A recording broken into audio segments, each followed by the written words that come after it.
Hello friends, అందరికీ నమస్కారం అండి. Welcome to my channel. Friends, ఈ వీడియోలో మన యొక్క ఏపీ రాష్ట్ర వ్యాప్తంగా ఉన్నటువంటి రైతులందరికీ ఊహించిన శుభవార్త అయితే వచ్చిందండి. సో మనకు ఎట్టకేలకు మన యొక్క రాష్ట్ర ప్రభుత్వం అన్నదాత సుఖీభవ పథకానికి సంబంధించి డేట్ అయితే ఫిక్స్ చేసింది. సో యొక్క డేట్ ఎప్పటి నుంచి ఈ యొక్క రైతుల ఖాతాల్లోకి డబ్బులు రాబోతున్నాయో క్లారిటీగా ఎక్స్ప్లెయిన్ చేస్తాను. సో మన యొక్క కేంద్ర మరియు రాష్ట్ర ప్రభుత్వాలకు సంబంధించి రైతులకు సంబంధించిన ఏ చిన్న అప్డేట్ వచ్చినా సరే మిస్ కాకుండా ఎప్పటికప్పుడు మీరు తెలుసుకోవాలి అనుకుంటే మన ఛానల్ని మీరు సబ్స్క్రైబ్ చేసుకోండి. ఈ వీడియోని లైక్ చేసి మీ యొక్క ఫ్రెండ్స్ అండ్ ఫ్యామిలీకి షేర్ చేయండి. అప్పుడే ఏ చిన్న అప్డేట్ వచ్చినా సరే రెగ్యులర్గా మీరు మీ యొక్క మొబైల్కి పొందుకోవచ్చు. ఇక మన యొక్క ఆంధ్రప్రదేశ్ రాష్ట్ర వ్యాప్తంగా ఉన్నటువంటి రైతులకు సంబంధించి ఇక వచ్చినటువంటి అప్డేట్ని పూర్తిగా కనుక చూసుకుంటే ఫ్రెండ్స్, మన యొక్క ఆంధ్రప్రదేశ్ రాష్ట్ర ప్రభుత్వం రైతులకు ఎంతో ప్రతిష్టాత్మకంగా అమలు చేస్తున్నటువంటి పథకమే అన్నదాత సుఖీభవ. సో రైతులకు ఈ పథకం ద్వారా ఏడాదికి 20,000 రూపాయలనైతే అందిస్తుంది. ఈ 20,000 రూపాయల్లో కేంద్ర ప్రభుత్వం వచ్చేసి 6,000 రూపాయలు ఇస్తుంది, రాష్ట్ర ప్రభుత్వం 14,000 రూపాయలు ఇస్తుంది. ఈ 14,000 రూపాయల్లో ఆల్రెడీ మన యొక్క రాష్ట్ర ప్రభుత్వం గత ఆగస్టు నెలలో నేరుగా 5,000 రూపాయలనైతే ఖాతాల్లోకి విడుదల చేసింది. కేంద్ర ప్రభుత్వం అప్పుడే 2,000 రూపాయలు కూడా వేసింది. అది కేంద్ర ప్రభుత్వం పీఎం కిసాన్ సమ్మాన్ నిధి యోజన పథకం కింద రెండో విడత కింద వేసిందనమాట. అయితే రెండో విడత కింద కేంద్ర ప్రభుత్వం, మొదటి విడత కింద రాష్ట్ర ప్రభుత్వం అయితే వేయడంతో ఒక్కొక్క రైతు ఖాతాలోకి నేరుగా 7,000 రూపాయలు అయితే వచ్చాయి. సో ఇప్పుడు రెండో విడత కింద కూడా మన యొక్క రాష్ట్ర ప్రభుత్వం 5,000 రూపాయలు అయితే విడుదల చేస్తుందండి. సో అదే టైంలో కేంద్ర ప్రభుత్వం కూడా మనకు మరో 2,000 రూపాయలు అయితే వేస్తుంది. కొంతమందికి కేంద్ర ప్రభుత్వం 4,000 రూపాయలు కూడా తీస్తుందన్నమాట.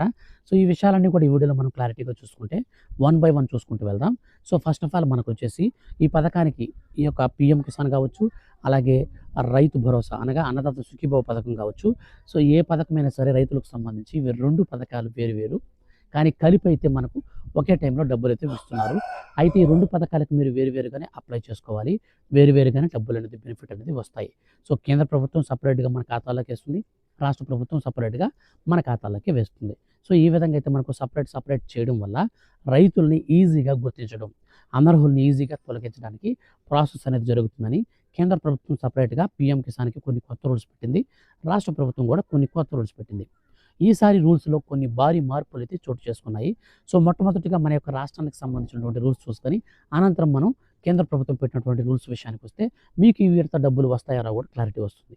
సో కాబట్టి మనం మన యొక్క రాష్ట్ర ప్రభుత్వం పెట్టినటువంటి రూల్స్ ప్రకారం చూస్తే అన్నదాత సుఖీభవ పథకానికి సంబంధించి అర్హులు ఎవరైతే ఉంటారో అటువంటి వారికి ముఖ్యంగా 10 ఎకరాల కంటే తక్కువ ల్యాండ్ ఉండాలి. అది మీకు మెట్ట కావచ్చు, మాగాణి కావచ్చు. సో మీకు ఏదైనా సరే 2 కలిపినా సరే 10 ఎకరాల కంటే తక్కువ ఉండాలి. ఇక రెండో ఆప్షన్గా చూసుకున్నట్లయితే, రెండోదిగా చూస్తే మన యొక్క రాష్ట్ర ప్రభుత్వం ఏం చెప్తుందంటే ఎవరైతే రైతులు ఉన్నారో వారు ఖచ్చితంగా వెబ్ ల్యాండింగ్ అనేది చేసుకోవాలని చెప్తుంది. ఈ వెబ్ ల్యాండింగ్ అనేది ఏంటంటే వీఆర్ఓ దగ్గర చేస్తారు. మన పట్టాదారు పాస్బుక్కి మనకు సంబంధించినటువంటి ఆధార్ కార్డ్ని లింక్ చేయడమే. సో ఇది వెబ్ ల్యాండింగ్ అంటారు. ఇది మనం వీఆర్ఓ చేస్తారు, చేయించుకోండి. ఇక మనకు మూడోదిగా చూసుకుంటే బ్యాంక్ అకౌంట్కి ఎన్పిసిఐ మ్యాపింగ్ అయితే ఉండాలి. ఈ బ్యాంక్ అకౌంట్కి ఎన్పిసిఐ మ్యాపింగ్ లేకపోతే డబ్బులు విడుదల చేసినప్పుడు మన ఖాతాలోకి రావు. ఇక నాలుగోదిగా చూసుకున్నట్లయితే ఎవరైతే చిన్న సన్నకారు రైతులు ఉంటారో, వ్యవసాయం చేస్తుంటారో వారికి మాత్రమే డబ్బులు వస్తాయి. వ్యవసాయేతర పనులు కనుక మనం ఈ యొక్క అగ్రికల్చర్ ల్యాండ్ని కనుక వాడితే, అంటే వ్యవసాయ భూమిని వ్యవసాయేతర పనుల కోసం వాడితే మనకు ఈ యొక్క డబ్బులైతే అన్నదాత సుఖీభవ స్కీమ్కి సంబంధించినటువంటి డబ్బులైతే రావు. సో కాబట్టి గుర్తుపెట్టుకోండి, మనం వ్యవసాయం చేసేటువంటి వారికి మాత్రమే డబ్బులు వస్తాయి.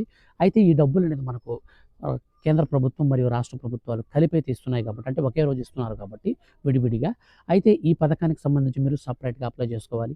ఎవరికైనా సరే ఈ రీసెంట్లీ ఎవరైనా భూ యజమానుదారుడు చనిపోయి ఉండి తిరిగి అప్లై చేసుకోవాల్సినటువంటి పరిస్థితి వస్తే ఇప్పుడు నేను చెప్పినటువంటి ప్రూఫ్స్ అన్నీ కూడా మీరు సబ్మిట్ చేసి రైతు సేవా కేంద్రాలలో అప్లై చేసుకోవాలి. లేదనుకుంటే మీకు డబ్బులు ₹1 కూడా రాదన్నమాట. అయితే ఈ విధంగా రాష్ట్ర ప్రభుత్వం రైతుల ఖాతాలలోకి డబ్బులతో విడుదల చేస్తుంది. కానీ కేంద్ర ప్రభుత్వం వచ్చేసి ఎలా చేస్తుందంటే 5 ఎకరాల కంటే తక్కువ ల్యాండ్ కలిగిన వారికి రైతులను మాత్రమే ఈ యొక్క చిన్న సన్నకారు రైతుల కింద అయితే కేటగిరీ కింద తీసుకుంటుంది. సో అటువంటి వారికి మాత్రమే డబ్బులు వస్తాయి, మిగిలినటువంటి వారికి డబ్బులు అయితే రావు. అయితే గతంలో మనకు కుటుంబంలో ఎంతమంది ఉన్నా అంతమందికి కూడా డబ్బులు ఇచ్చేటువంటి కేంద్ర ప్రభుత్వం తాజాగా ఒక కొత్త రూల్ అయితే మనకు జారీ చేసింది. ఎవరైతే కుటుంబంలో ఎక్కువ మంది రైతులు ఉంటారో ఆ కుటుంబానికి ఒకరికి మాత్రమే బెనిఫిట్ ఇస్తాం, మిగిలిన వాళ్ళందరికీ ఇవ్వమని చెప్పేసి పక్కన పెట్టేసింది. వాళ్ళందరినీ కూడా హోల్డ్లో పెట్టేసింది. సో ఎందుకనంటే చాలామంది భూమిని ఎక్కువగా ఉండి కూడా వాళ్ళు కుటుంబంలో 2, 3 పేర్ల మీద రిజిస్ట్రేషన్ చేసుకొని ఆ డబ్బులకు చేసేటువంటి, అంటే ఆ యొక్క పొలాలకు వచ్చేటువంటి డబ్బులంతా కూడా తీసేసుకుంటున్నారని కేంద్ర ప్రభుత్వం అనర్హులుగా గుర్తించింది. సో, అట్లా కాకుండా ఎవరైతే జెన్యూన్‌గా 5 ఎకరాల కంటే తక్కువ కలిగి ఒక రేషన్ కార్డ్‌లో ఉన్నటువంటి ఎవరైనా రైతులు గనుక ఉంటే వారికి మాత్రమే డబ్బులు ఇచ్చేలాగున కేంద్ర ప్రభుత్వం ఇప్పుడు కొత్త మార్గదర్శకాలైతే విడుదల చేయడం జరిగింది. ఇక వీటితో పాటుగా 2019 తర్వాత ఎవరైతే భూమిని కొని ఎవరైతే వేరే వాళ్ళ పేర్ల మీదకి మార్చుకున్నారో సో అటువంటి వారందరినీ కూడా అనర్హులుగా గుర్తించి ఈ పథకానికి నుంచి తొలగించడం జరిగింది. సో వీళ్ళనైతే హోల్డ్‌లో పెట్టిందనమాట. కుటుంబంలో ఎక్కువ మంది రైతులు ఉంటే వాళ్ళని హోల్డ్‌లో పెట్టింది. మిగతా వాళ్ళనైతే డైరెక్ట్‌గా తొలగించేసిందనమాట స్కీమ్ నుంచి. సో కాబట్టి గుర్తుపెట్టుకోండి. మన యొక్క కేంద్ర ప్రభుత్వం ఇచ్చేటువంటి ఆ యొక్క అప్డేట్స్ ప్రకారంగా చూసుకున్నట్లయితే డబ్బులు మన ఖాతాల్లోకి రావాలి అంటే ఖచ్చితంగా అర్హుల లిస్ట్‌లో పేరుండాలి.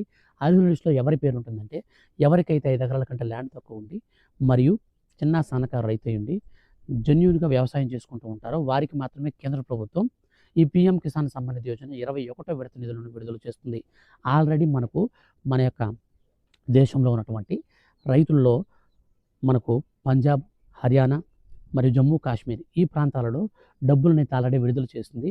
సో, విడుదల ఎందుకు చేసిందంటే అక్కడ వచ్చినటువంటి ఫ్లడ్స్, తుఫాన్ల వల్ల పంట నష్టపోయినటువంటి రైతులకు ముందుగానే విడుదల చేయడం జరిగింది.